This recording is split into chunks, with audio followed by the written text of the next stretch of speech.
Now available on Tata Sky channel number 526.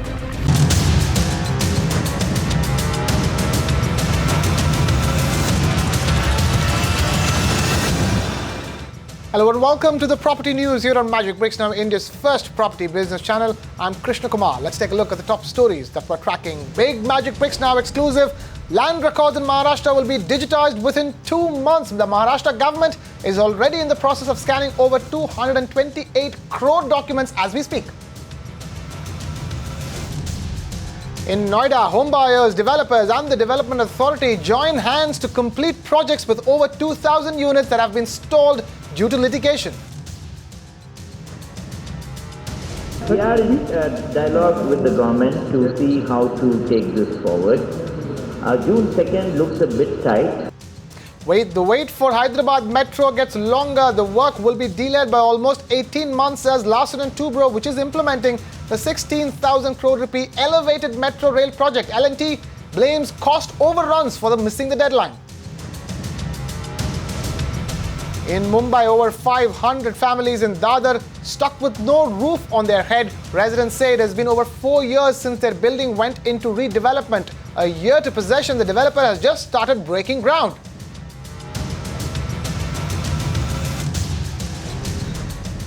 Let's kick things off then with a big exclusive story that's just coming in. Land records in Maharashtra will go digital within 2 months. Magic Bricks Now's Ruchi Deshpande caught up with Maharashtra's Chief Secretary Swadhin Kshatriya.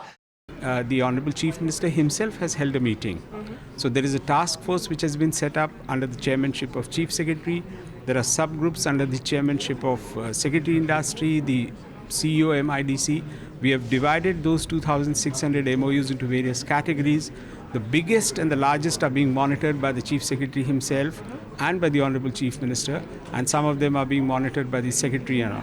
I would say that the response is very good, and we are very confident that all these MOUs would start getting translated into reality. They are all asking for the availability of land, availability of power, availability of water. We are putting all these things into public domain so that they have a kind of a confidence to come forward. Coming to land, you just mentioned land in your answer right now, the very impressive presentation on land digitization. I heard that there were talks of sort of forming a list for land so that bidders can come and invest in projects. Would you just clarify that, or making land available to investors? One is the property registration and the legacy of the land record itself, because even if the land is available, the investor wants to be sure that this has a clear title. So he would like to know what has been the legacy and what is the clear title available. So what we have done is we have digitized the entire land records, and it is all available in public domain, whether it is the rural Maharashtra or the urban area. Availability of land, we are saying, is we are now collecting all the information of where land is available. It might be a land belonging to the MIDC, Industries Department, or the state government. Wherever land is available and is permissible to be used for industrial, we are putting all that into public domain. So before you start a business or a trade, industry or commerce, you can yourself check and select what land you want, and then you can apply to us. We are looking at the deadline of another 2 months to make this system active. So would you just give me a status of the International Arbitration Center that's going to be set up, the area, or what's the status right now, the latest? Well, the state government is very keen to set up the International Arbitration Center. But the International Arbitration Center, the permanent structure is planned in the BKC area, Bandra Kurla complex in the MMR region. We have identified the land also. That is going to take some time. In the meantime, the decision of the Honorable Chief Minister is that we are going to start the International Arbitration Center in South Mumbai, and we are looking for rented premises. We'll start it in a rented premises, and as and when the building comes up in the BKC, we'll move there. We are looking at a span of about 6 months to 8 months, within which we will start the International Arbitration Center in South Mumbai in a rented premises. Moving on, news from the National Capital Region. Over 50 homebuyers from Noida met builders to come up with a solution for over 5,000 flats stuck in limbo in Sector 107 in Noida. The homebuyers seek the Noida Authority's intervention to come up with a common consensus so that they can take possession of the homes that were promised to them. Our correspondent Deepa Rana gets us more details in this report. Take a look. At least 5,000 home buyers are affected in a unique case of Project 107 in Noida. The project started when in 2008 the Noida Authority acquired the land under emergency clause, and in 2013 following a petition which was filed in Supreme Court, the Supreme Court quashed the notification filed by the Noida Authority in 2013. By then the Noida Authority had already allotted the land to various developers who had already started projects, and the buyers had given money for their homes. Now the possession was supposed to be given in 2013-14, but following the petition and the notification being quashed by the Supreme Court, the petitioners also moved to Allahabad Court asking for stalling the projects and stopping the construction on the projects which was according to them illegally acquired by the Noida Authority. The Allahabad Court has now put a status quo on this project, and even though the Noida Authority has filed a review petition that this land was not illegally occupied or illegally acquired, the matter is still pending for last 3 years with the Allahabad Court. Now today over 50 home buyers and representatives of developers met with the CEO Raman Raman, the ACO PK Agrawal and the DCO of the Noida Authority Soumya Srivastav, who handles legal cases, to ask for recommendations and to resolve the matter between the developers and the home buyers. The home buyers had 3 key demands. 1, the status quo should be removed, and 2, that the construction which is stalled on their projects should begin again, and thirdly, some home buyers even asked for refund of money from various developers, as it is now a court matter.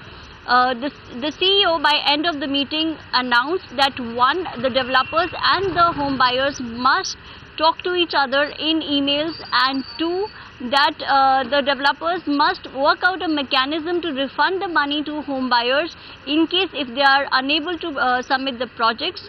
And thirdly, on the status quo, the Noida Authority has assured the buyers and the developers that they are going to inform court on 17th of May to remove the status quo on the project, and a meeting with the developers and the home buyers is also going to happen following this month on the 25th of May. Today has been decided that after 17th May is the court date. After 17th May, on 25th May, we will again sit here and will decide whether the builders will refund money back or give the possession. I came in 2012. I was to get possession in 2014-15. See, already sitting in 2016. I have not got possession, and similarly, the uniqueness is that there are 3 projects involved. Sharnam Great Value, where 100% construction is completed almost, where apartments are ready to move in. People have actually got it furnished and all, and the order came later. So that is one very situation which is like in a very bad shape, where you can see your own flat and you have put a sofa and fridge and everything, you have furnished it and you can't move in. Demand is that let the representation in the court by the Noida Authority should be appropriate, and our genuine concerns of third party representation should be there. This is number 1. Number 2, we want that till the time the court decides something, let there be some compensatory mechanism whereby the buyers are compensated maybe monthly or maybe in a lump sum. This is number 2. Number 3, we want that all the buyers want that the builders who have already taken money, which is into the tune of 95% to 100% of the total value of the flats they have bought, what about the money which is there with the builders, and why not the status of that money, the account statement should be shared with the Noida Authority so that the rest of the construction can start very soon. Moving on, it's a big relief for the Maple Group. The Bombay High Court has granted interim anticipatory bail to Chairman and Managing Director Sachin Agarwal and other directors of Maple Group. Maple Group is under fire for allegedly cheating people through misleading advertisements. Maple Group had promised home buyers 10,000 affordable homes at 5 lakh rupees each in Pune. It is further alleged that the developer falsely claimed to be under the ambit of the Prime Minister's pet project, Pradhan Mantri Awas Yojana. A case of cheating was registered against the Pune-based builder. My colleague Ruchi Deshpande caught up with advocate Aniket Nikam representing the Agarwals. He says there was no wrong done by Maple. See, Sachin Agrawal and his brother, they are the persons who are running this group called as Maple Group. They had floated a scheme regarding some housing projects. Now they are in respect of which an FIR came to be registered.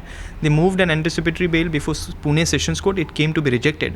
Against that, I have filed for them anticipatory bail plea in Bombay High Court. Interim protection has been granted to them and the matter is kept on 5th. During the hearing before the Honorable High Court, we told the court that we had no intention to cheat people. But when we were informed by the government authorities that there is some misleading that is happening, we immediately stopped the scheme, in the sense that we stopped the advertisement, number one. Number two, we informed people that the accused persons are in the process of refunding the monies, and the court has asked the Agrawals to file an affidavit disclosing the number of persons to whom the monies have been refunded, and the matter is scheduled to come up for hearing on the 5th. Okay. Would you tell us what is their plan going forward in the legal sense of term? No, this matter, since the anticipatory bail application is pending, I cannot really comment anything about it. Now the matter will be heard on 5th on merits. Now, the Hyderabad Metro will miss its deadline by 18 months. L&T, the company building the metro, blames the delay on cost overruns but promises to resolve the issue by having a dialogue with the government. Listen in.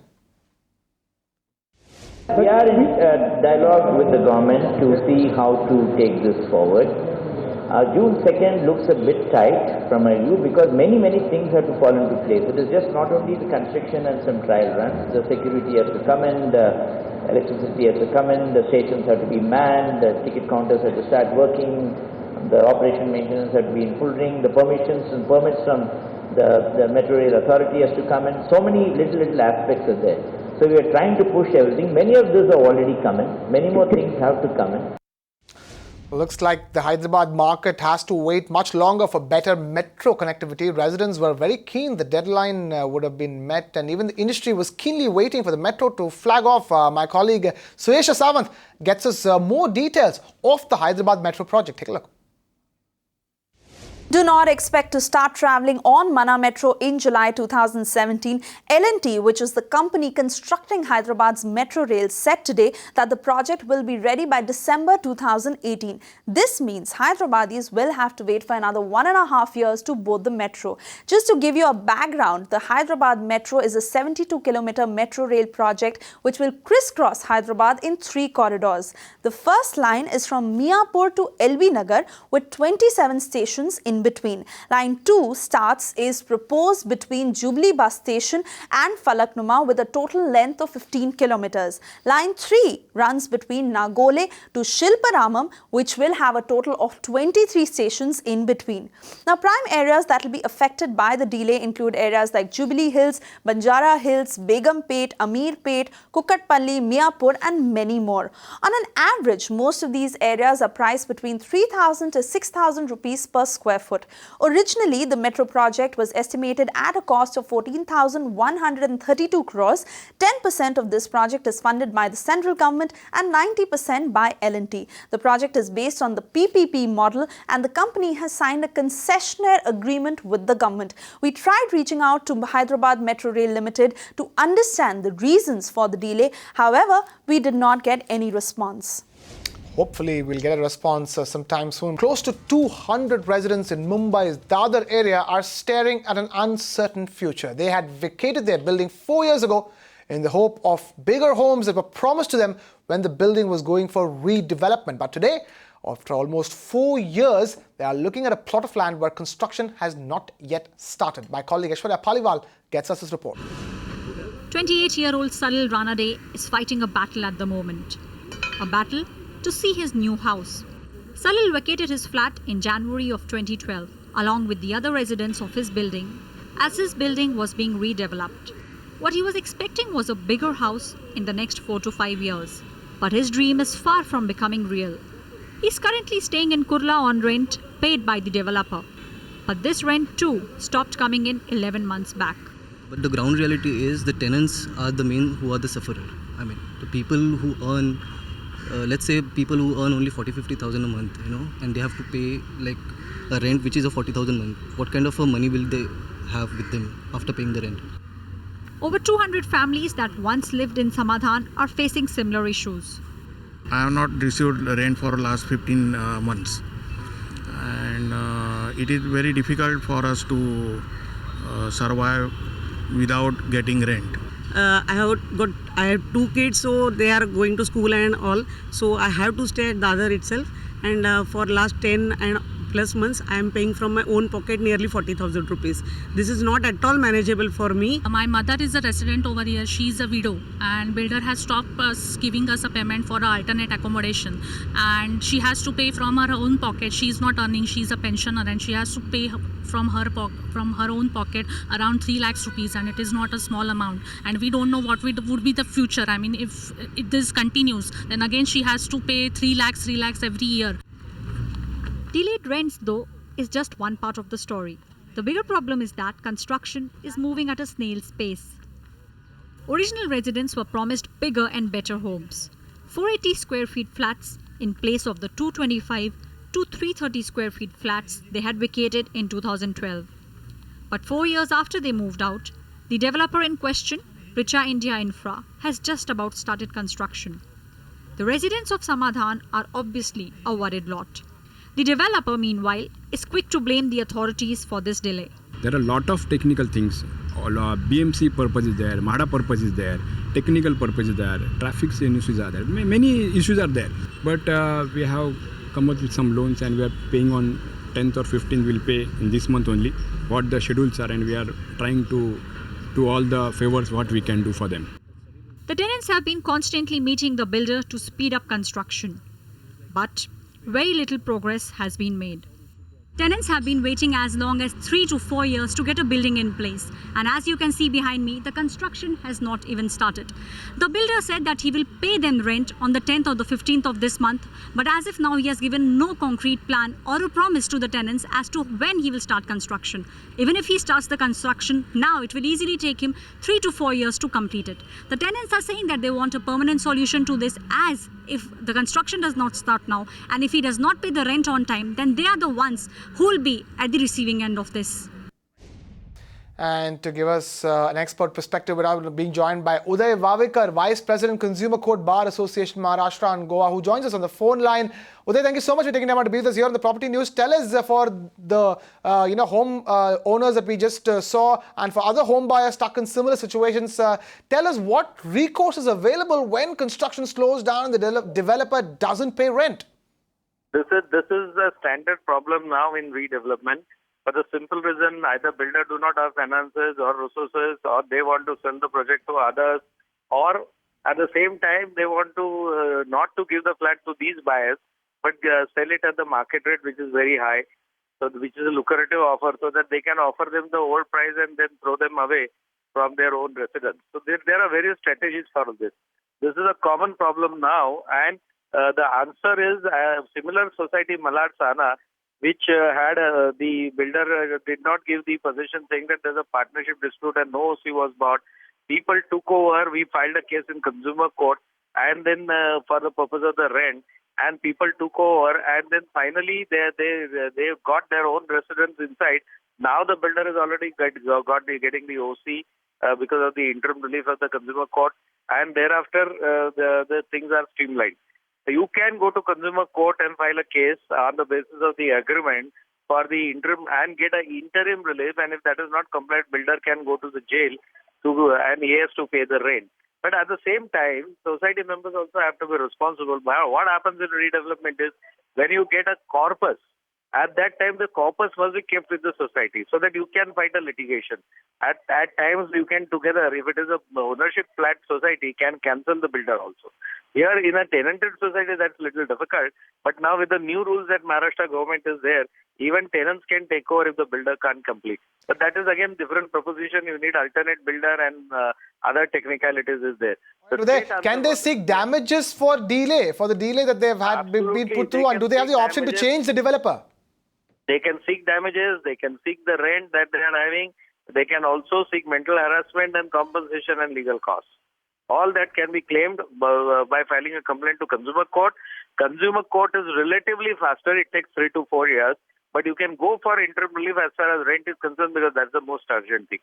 And it can be done through consumer court to get a rent. But what I'm trying to say is, if the society members would have kept the corpus with them and not spent the corpus, wherever the corpus is given, then the same corpus would have been held for their rent at this time of emergencies. So my advice to many society people is, when corpus is there, don't spend the corpus on buying cars or motorcycles or otherwise.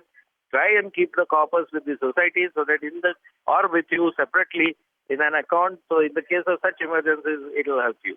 At the same time, yes. Yeah, I also want to ask, I was asking about, do they have the option to, change the developer, and also tell us in specific what should be the part of the contract that they need to focus on so buyers can, safeguard themselves? See, specifically under the agreement, there is an agreement under MOFA they have to insist at that time. Now MOFA is getting repealed after the era comes, but now MOFA is on. So that under the MOFA they can get a specific time limit as to when the construction will be given. Normally builder says 18 months and thereafter he pulls you for 4 years. Do not pay the rent and then he tries to throw you out. Therefore, specific period has to be mentioned in the agreement, and if that period is not done, then you can go for specific performance in civil court or in consumer court, which is faster now for the purpose, and get the compensation as well as the rent from the builder with an interim order. Uday Vavik, thank you so much for taking time out to be with us here on the Property News on Magic Bricks Now. So, Dadar in limbo. Meanwhile, no takers for Dharavi's redevelopment project just as yet. Developers are shying away from the project because of the tough eligibility conditions and bad balance sheets. The deadline for the redevelopment project is on till the 5th of May 2016 and could possibly get extended. Meanwhile, the 5th sector's redevelopment in Dharavi by MADA is getting traction, and nearly 266 slum dwellers have got keys to their newly built 300 square feet homes. Amita Balachandra gets us more details.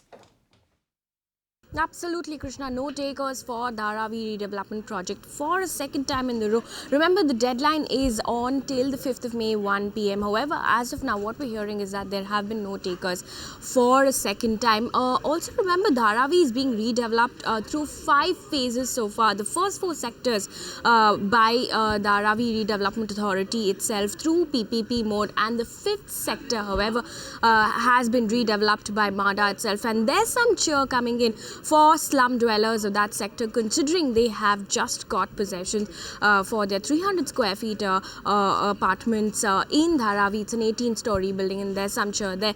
However, the first 4 sectors are still stuck and there have been no developers, and most of the developers are shying away at this point. But what we're hearing is that from the industry, of course, sources tell us that this is mostly because the bidding guidelines itself is very, very tough at this point, with a lot of rules to comply before going through that bidding process. Also, what we're hearing is that most of these developers already are stuck with project delays, and they have bad balance sheets, which means they have their own projects to first complete, and which is why it's taking some time for them to even get into this bidding process. But as of now, what we know so far is that bidding process looks like it's going to be postponed yet again, and that's something that we'll keep a close watch on this channel. Now let's also quickly take a look at what else is making news in the property market. Global private equity firm KKR has stepped into the Pune real estate market with its NBFC KKR India Assets Finance Private Limited.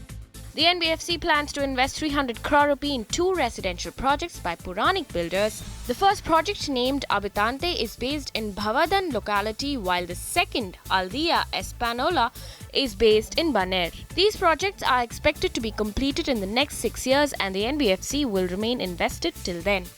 The total area of these projects is 4 million square feet. Indiabulls Asset Management Company's private equity fund is planning to raise 1,000 crore rupee through its new real estate fund, Indiabulls High Yield Fund. The fund includes a green shoe option of 500 crore rupee. The fund has a tenure of 4 years and has the option of extending it by a year. The fund will seek investment opportunities in the country's top 8 residential markets such as Mumbai, Delhi, NCR region, Bengaluru, Pune, etc. The company is targeting A-listers of the sector and micro markets that will give good price appreciation. This is Indiabulls Asset Management's second real estate fund. Ghaziabad is all set to bag a spot in the second list of the Smart City mission. The Smart City contender has terminated the services of Dorsch, whom it hired for round 1, and has hired KPMG as the new consultant for round 2 of the Smart mission. The Ghaziabad Municipal Corporation has also requested citizens to pitch in their suggestions on the civic body's website. These recommendations will be added to the older proposal and will be then sent to KPMG.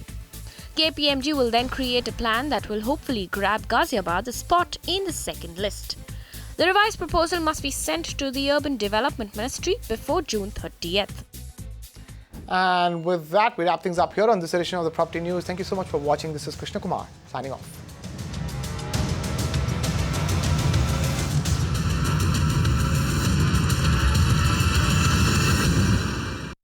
You can watch live TV on our website mpnow.in.